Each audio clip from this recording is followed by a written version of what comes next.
গুলশান ২ ৭৯ নম্বর সড়ক। এই ব্যস্ত এলাকার নীরবে দাঁড়িয়ে রয়েছে একটা সাদামাটা ২ তলা ভবন। নাম তার ফিরোজা। সাদামাটা বাহির থেকে দেখলে হয়তো তাই, কিন্তু এই বাড়ির ভেতরে লুকানো আছে বাংলাদেশের সবচেয়ে আলোচিত এক নারীর নীরব রাজনীতি, আবাস, যন্ত্র, প্রত্যাবর্তন, সবকিছুর কেন্দ্রে যেন এই একটি মাত্র ঠিকানা। জানলে অবাক হবেন, ফিরোজা শুধুমাত্র একটি বাসা নয়, এটি একটা ইতিহাসের চাবি। এই বাড়িটি প্রায় ১ বিঘা ৩৩% বা ২০ কাঠা জমির উপর নির্মিত।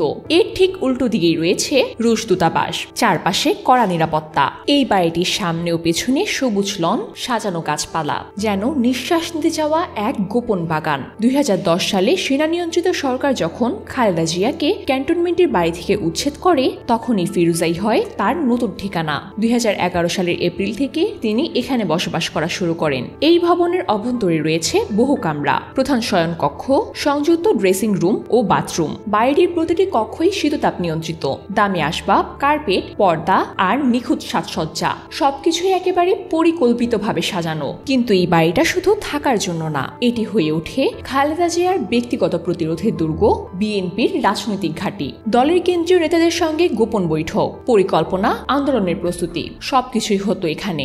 যখনই তিনি অসুস্থ হন, এই ফিরোজাই হয় তার চিকিৎসা ও বিচ্ছিন্নতার কেন্দ্র।